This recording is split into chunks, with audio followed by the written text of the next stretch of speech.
ಅಸ್ಸಲಾಮು ಅಲೈಕುಂ ವರಹಮತುಲ್ಲಾಹಿ ತಆಲಾ ಬರ್ಕಾತುಹು. ಮಕ್ಕಾ ಪಟ್ಟಣ ಇಡೀ ತೀರ್ಥಯಾತ್ರಿಕರನ್ನು ಸ್ವಾಗತಿಸುವ ಖುಷಿಯಲ್ಲಿದ್ದರೆ, ಕುರೈಶಿಗಳು ತಮ್ಮ ಸ್ಥಾನಮಾನವನ್ನು ಉಳಿಸಿಕೊಳ್ಳುವ ಜಿದ್ದಿಗೆ ಬಿದ್ದಿದ್ದಾರೆ. ಅವರು ಈ ಮೊದಲು ತೀರ್ಮಾನಿಸಿದಂತೆ ಪ್ರವಾದಿ ಸಲ್ಲಲ್ಲಾಹು ಅಲೈಹಿ ವಸಲ್ಲಮರವರ ವಿರುದ್ಧ ಬಿರುಸಿನ ಅಪಪ್ರಚಾರ ಮಾಡತೊಡಗಿದರು. ಆದರೆ ಅವರಿಗೊಂದು ಹಿನ್ನಡೆಯಾಯಿತು. ಬನ್ನು ಗಿಫಾರ್ ಗೋತ್ರದ ಅಬೂದರ್ ವಿಷಯದಲ್ಲಿ ಕುರೈಶಿಗಳ ಊಹೆ ತಲೆಕೆಳಗಾಯಿತು. ಅಬೂದರ್ ಗೋತ್ರದ ಜನರು ಮಕ್ಕಾದ ವಾಯುವ್ಯ ಭಾಗದಲ್ಲಿ ಕೆಂಪು ಸಮುದ್ರದ ಸಮೀಪ ಪ್ರದೇಶವೊಂದರಲ್ಲಿ ವಾಸಿಸುತ್ತಿದ್ದರು. ಪ್ರವಾದಿ ಸಲ್ಲಲ್ಲಾಹು ಅಲೈಹಿ ವಸಲ್ಲಮರವರು ಮತ್ತು ಅವರ ಅನುಭವಿಸಿದ ವಿರೋಧದ ಬಗ್ಗೆ ಈ ಮೊದಲೇ ಅಬೂದರ್ ತಿಳಿದುಕೊಂಡಿದ್ದರು. ಗೋತ್ರದ ಜನರಂತೆ ಅವರು ಕೂಡ ದರೋಡೆಕೋರರಾಗಿದ್ದರು. ಆದರೆ ಅಬೂದರ್ ಏಕದೇವ ಆರಾಧಕರಾಗಿದ್ದರು. ವಿಗ್ರಹಗಳೊಂದಿಗೆ ಅವರಿಗೆ ಆಸಕ್ತಿ ಇರಲಿಲ್ಲ. ಒಂದು ದಿನ ಅವರ ಸಹೋದರ ಉನೈಸ್ ಯಾವುದೋ ಕೆಲಸದ ನಿಮಿತ್ತ ಮಕ್ಕಾದತ್ತ ಹೋಗಿದ್ದರು. ಅಲ್ಲಿಂದ ಮರಳಿದ ಬಳಿಕ ಕುರೈಶಿಗಳಲ್ಲಿ ಒಬ್ಬರು ತನ್ನನ್ನು ತಾನು ಪ್ರವಾದಿ ಎಂದು ಆರಾಧಿಸಲು ಅಲ್ಲಾಹನಲ್ಲದೆ ಬೇರೆ ಯಾರೂ ಅರ್ಹವಿಲ್ಲವೆಂದು ಬೋಧಿಸುತ್ತಿದ್ದಾರೆ ಎಂದು ಸಹೋದರ ಅಬೂದರ್ ಜೊತೆ ಹೇಳುತ್ತಾರೆ. ಇದನ್ನು ಕೇಳಿದೊಡನೆ ಅಬೂದರ್ ಹೃದಯದಲ್ಲಿ ಮಿಂಚಿನ ಓಟದ ಅನುಭವವಾಯಿತು.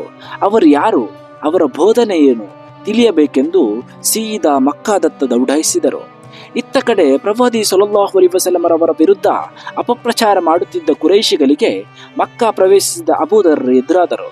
ಪ್ರವಾದಿ ಸಲ್ಲಲ್ಲಾಹು ಅಲೈಹಿ ವಸಲ್ಲಮರವರ ಬಗ್ಗೆ ವಿಚಾರಿಸುವ ಮೊದಲೇ ತನ್ನತ್ತ ಓಡೋಡಿ ಬಂದ ಕುರೈಶಿ ಮುಖಂಡರು ಪ್ರವಾದಿ ಸಲ್ಲಲ್ಲಾಹು ಅಲೈಹಿ ವಸಲ್ಲಮರವರ ಬಗ್ಗೆ ಮೊಹಮ್ಮದ್ ಸಲ್ಲಲ್ಲಾಹು ಅಲೈಹಿ ವಸಲ್ಲಮರವರು ಒಬ್ಬ ಮಾಟ ಮಾಡುವವನು ಎಂದೆಲ್ಲ ದೂಷಿಸತೊಡಗಿದರು. ಆದರೆ ಕುರೈಶಿಗಳ ಮಾತುಗಳವು ಅಬೂದರ್ ತಲೆಗೆ ಹೊಕ್ಕುತ್ತಿರಲಿಲ್ಲ. ತಾನು ಪ್ರವಾದಿ ಸಲ್ಲಲ್ಲಾಹು ಅಲೈಹಿ ವಸಲ್ಲಮರವರನ್ನು ಭೇಟಿಯಾಗಲೆಂದೇ ಬಂದವನು, ಭೇಟಿಯಾಗಿಯೇ ತೀರುತ್ತೇನೆ. ನಡುವೆ ಈ ಅಬ್ಬಾಬಾರಿಗಳ ಮಾತಿಗೆ ನಾನೇ ತಲೆಕೆಡಿಸಿಕೊಳ್ಳಬೇಕೆಂದು ಆಲೋಚಿಸುತ್ತಿದ್ದರು. ಕುರೈಶಿಗಳ ಸಹಕಾರದಿಂದ ಅಬೂದರ್ರಿಗೆ ಪ್ರವಾದಿ ಸಲ್ಲಲ್ಲಾಹು ಅಲೈಹಿ ವಸಲ್ಲಮರವರ ಮನೆ ಕಂಡು ಹಿಡಿಯುವುದು ತುಸು ಕಷ್ಟವಾಯಿತು. ಆದರೂ ಪಟ್ಟು ಬಿಡದೆ ಅವರು ಪ್ರವಾದಿ ಸಲ್ಲಲ್ಲಾಹು ಅಲೈಹಿ ವಸಲ್ಲಮರವರ ಮನೆ ಕಂಡು ಹಿಡಿದೇ ಬಿಟ್ಟರು. ಖುಷಿಯಿಂದ ಅಬೂದರ್ ಪ್ರವಾದಿ ಸಲ್ಲಲ್ಲಾಹು ಅಲೈಹಿ ವಸಲ್ಲಮರವರ ಮನೆಗೆ ಹೆಜ್ಜೆ ಹಾಕುತ್ತಿದ್ದಾರೆ. ಆ ಹೊತ್ತಿಗೆ ಪ್ರವಾದಿ ಸಲ್ಲಲ್ಲಾಹು ಅಲೈಹಿ ವಸಲ್ಲಮರವರು ಮನೆಯ ಪಕ್ಕದಲ್ಲಿದ್ದ ಹಾಸುಕಲ್ಲಿನ ಮೇಲೆ ಮಲಗಿ ನಿದ್ರಿಸುತ್ತಿದ್ದರು. ತಮ್ಮ ಬಟ್ಟೆಯ ಒಂದು ಭಾಗವನ್ನು ಎಳೆದು ಮುಖ ಮುಚ್ಚಿಕೊಂಡಿದ್ದರು. ಸಮೀಪ ಬಂದ ಅಬೂದರ್ ಪ್ರವಾದಿ ಸಲ್ಲಲ್ಲಾಹು ಅಲೈಹಿ ವಸಲ್ಲಮರವರನ್ನು ಎಬ್ಬಿಸಿ ಶುಭಾಶಯ ಹೇಳಿದರು. ನಿನಗೆ ರಕ್ಷೆ ಇರಲಿ ಎಂದು ಪ್ರವಾದಿ ಸಲ್ಲಲ್ಲಾಹು ಅಲೈಹಿ ವಸಲ್ಲಮರವರು ಉತ್ತರಿಸಿದರು. ನಂತರ ಅಬೂದರ್ ಕೇಳುತ್ತಾರೆ, ತಾವು ನನಗೆ ನಿಮ್ಮ ಕವಿತೆಗಳನ್ನು ಕೇಳಿಸಿರಿ. ಪ್ರವಾದಿ ಸಲ್ಲಲ್ಲಾಹು ಅಲೈಹಿ ವಸಲ್ಲಮರವರು ಉತ್ತರಿಸಿದರು, ನಾನು ಕವಿಯಲ್ಲ.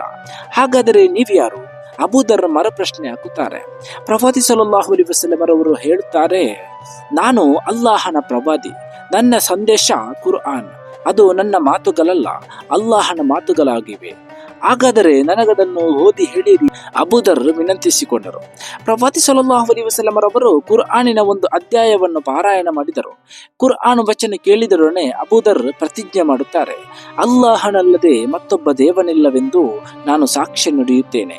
ಮೊಹಮ್ಮದ್ ಸಲ್ಲಲ್ಲಾಹು ಅಲೈಹಿ ವಸಲ್ಲಮರವರು ಅಲ್ಲಾಹನ ಸಂದೇಶ ವಾಹಕರೆಂದು ನಾನು ಸಾಕ್ಷ್ಯ ನುಡಿಯುತ್ತೇನೆ. ನಂತರ ಪ್ರವಾದಿ ಸಲ್ಲಲ್ಲಾಹು ಅಲೈಹಿ ವಸಲ್ಲಮರವರು ಕೇಳಿದರು, ಯಾರು ನೀನು? ನಿನ್ನ ಜನರು ಯಾರು? ಅಬೂದರ್ ಇನ್ನೇನು ಉತ್ತರಿಸಬೇಕಾದರೆ ಪ್ರವಾದಿ ಸಲ್ಲಲ್ಲಾಹು ಅಲೈಹಿ ವಸಲ್ಲಮರವರು ಅವರನ್ನು ಅಡಿಯಿಂದ ಮುಡಿವರೆಗೂ ನೋಡಿ ಆಶ್ಚರ್ಯಚಕಿತರಾಗುತ್ತಾರೆ. ಮತ್ತೆ ಹೇಳುತ್ತಾರೆ, ಖಂಡಿತವಾಗಿಯೂ ಅಲ್ಲಾಹನು ಅವನು ಇಚ್ಛಿಸಿದವರಿಗೆ ಸನ್ಮಾರ್ಗ ಸೇರಿಸುವವನು. ಕಾರಣ ಬನು ಗಿಫಾರ್ ಗೋತ್ರದವರು ದರೋಡೆಕೋರರು ಎಂದು ತಿಳಿಯದ ಜನರು ಯಾರೂ ಇರಲಿಲ್ಲ. ಸಹಜವಾಗಿಯೇ ಪ್ರವಾದಿ ಸಲ್ಲಲ್ಲಾಹು ಅಲೈಹಿ ವಸಲ್ಲಮರವರಿಗೂ ಅದು ತಿಳಿದಿತ್ತು. ಆದ್ದರಿಂದ ಅಬೂದರ್ರನ್ನು ಆಶ್ಚರ್ಯದಿಂದ ನೋಡಿದ್ದರು. ಇಸ್ಲಾಮಿನ ಮೂಲಭೂತ ಪಠ್ಯಗಳನ್ನು ಕಲಿಸಿಕೊಡುತ್ತಾ ಪ್ರವಾದಿ ಸಲ್ಲಲ್ಲಾಹು ಅಲೈಹಿ ವಸಲ್ಲಮರವರು ತನ್ನ ಮುಂದಿನ ಆದೇಶಕ್ಕಾಗಿ ಕಾಯುತ್ತಿರಬೇಕೆಂದು ಹೇಳಿ ಅವರನ್ನು ಊರಿಗೆ ಕಲಿಸಿಕೊಟ್ಟರು.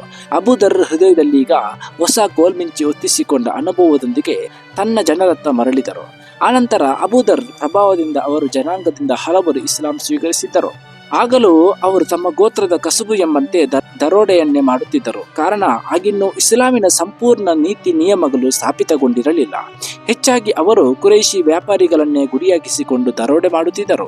ಒಂದು ದಿನ ಕುರೈಶಿ ವ್ಯಾಪಾರಿಗಳ ಒಂದು ಗುಂಪನ್ನು ದರೋಡೆ ಮಾಡಿದ ನಂತರ ಅಬೂದರ್ ಅವರಲ್ಲಿ ಹೇಳಿದರು, ನೀವು ಅಲ್ಲಾಹನ ಏಕತ್ವದಲ್ಲಿ ಮತ್ತು ಮೊಹಮ್ಮದ್ ಸಲ್ಲಲ್ಲಾಹು ಅಲೈಹಿ ವಸಲ್ಲಮರವರ ಪ್ರವಾದಿತ್ವದಲ್ಲಿ ವಿಶ್ವಾಸವಿರಿಸಿದರೆ ದರೋಡೆ ಮಾಡಿದ ಎಲ್ಲಾ ಸಂಪತ್ತನ್ನು ಹಿಂದಿರುಗಿಸುತ್ತೇನೆ. ಪ್ರವಾದಿ ಸಲ್ಲಲ್ಲಾಹು ಅಲೈಹಿ ವಸಲ್ಲಮರನ್ನು ಭೇಟಿಯಾದ ಬಳಿಕ ಮಕ್ಕಾದ ಪಶ್ಚಿಮ ಬುಡಕಟ್ಟು ಜನರಾದ ಔಸ್ ಗೋತ್ರದವರು ಇಸ್ಲಾಂ ಸ್ವೀಕರಿಸಿದರು. ಔಸ್ ಗೋತ್ರದ ಪ್ರಖ್ಯಾತ ಕವಿ ತುಫೈಲ್ ತೀರ್ಥಯಾತ್ರಿಕರಾಗಿ ಮಕ್ಕಾ ಪಟ್ಟಣಕ್ಕೆ ಆಗಮಿಸಿದರು.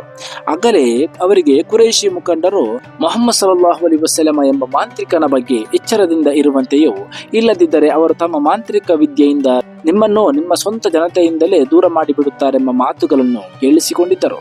ತುಫೈಲ್ ಮನಸ್ಸಿನೊಳಗೆ ಕುತೂಹಲ ಉಂಟಾಯಿತು. ವಿಷಯವೇನೆಂದು ತಿಳಿಯಲು ಕುರೈಶಿ ಮುಖಂಡರನ್ನು ಭೇಟಿಯಾದರು. ಅವರು ತುಫೈಲರನ್ನು ವಿಶೇಷವಾಗಿ ಪರಿಗಣಿಸಿ ಇಲ್ಲ ಸಲ್ಲದ ಅಂತ್ಯ ಕಂತೆಗಳನ್ನು ಹೇಳಿದ್ದರು. ಇದರ ಪರಿಣಾಮವಾಗಿ ತುಫೈಲ್ ಕಅಬಾಲಯದ ಸಮೀಪ ಹೋಗುವಾಗ ತನ್ನೆರಡು ಕಿವಿಗಳಿಗೆ ಹತ್ತಿ ಇಟ್ಟುಕೊಂಡಿದ್ದರು. ಆರಾಧನಾಲಯವನ್ನು ಪ್ರವೇಶಿಸಿದಾಗ ಪ್ರವಾದಿ ಸಲ್ಲಲ್ಲಾಹು ಅಲೈಹಿ ವಸಲ್ಲಂ ರವರು ಸಾಮಾನ್ಯವಾಗಿ ತಾನು ಪ್ರಾರ್ಥನೆಗೆ ನಿಂತುಕೊಳ್ಳುವ ಯಮನಿ ಮೂಲೆ ಹಾಗೂ ಕಪ್ಪು ಶಿಲೆಯ ನಡುವೆ ಇರುವ ಕಅಬಾಲಯದ ಆಗ್ನೇಯ ಭಾಗದ ಗೋಡೆಯ ಸಮೀಪ ಜೆರುಸಲೆಮಿಗೆ ಮುಖ ಮಾಡಿ ನಿಂತಿದ್ದರು. ಅವರು ಮೇಲುಧ್ವನಿಯಲ್ಲಿ ಕುರ್ಆನ್ ಪಾರಾಯಣ ಮಾಡುತ್ತಿದ್ದರು. ಅದರ ಒಂದೆರಡು ಭಾಗಗಳು ತುಫೈಲ್ ಕಿವಿಗೂ ಬಿದ್ದವು. ಮುಂದೇನಾಯಿತು ತುಫೈಲರ ಮಾತಿನಲ್ಲೇ ಕೇಳೋಣ. ಅಸ್ಸಲಾಮು ಅಲೈಕುಂ ವರಹಮತುಲ್ಲಾಹಿ ತಆಲಾ ಬರ್ಕಾತುಹು. ಇದೇ ರೀತಿ ಪ್ರವಾದಿ ಸಲ್ಲಲ್ಲಾಹು ಅಲೈಹಿ ವಸಲ್ಲಂ ರವರ ಕಾಲಘಟ್ಟದ ರೋಮಾಂಚನಕಾರಿ ಅಚ್ಚರಿ ನೈಜ ಚರಿತ್ರೆಯನ್ನು ತಿಳಿಯಲು ನಮ್ಮ ಚಾನಲ್ ಅನ್ನು ಈಗಾಗಲೇ ಸಬ್ಸ್ಕ್ರೈಬ್ ಮಾಡಿ ನಮ್ಮನ್ನು ಬೆಂಬಲಿಸಿ. ಅಲ್ಲಾಹನು ನಮ್ಮೆಲ್ಲರನ್ನು ಅನುಗ್ರಹಿಸಲಿ. ಆಮೀನ್.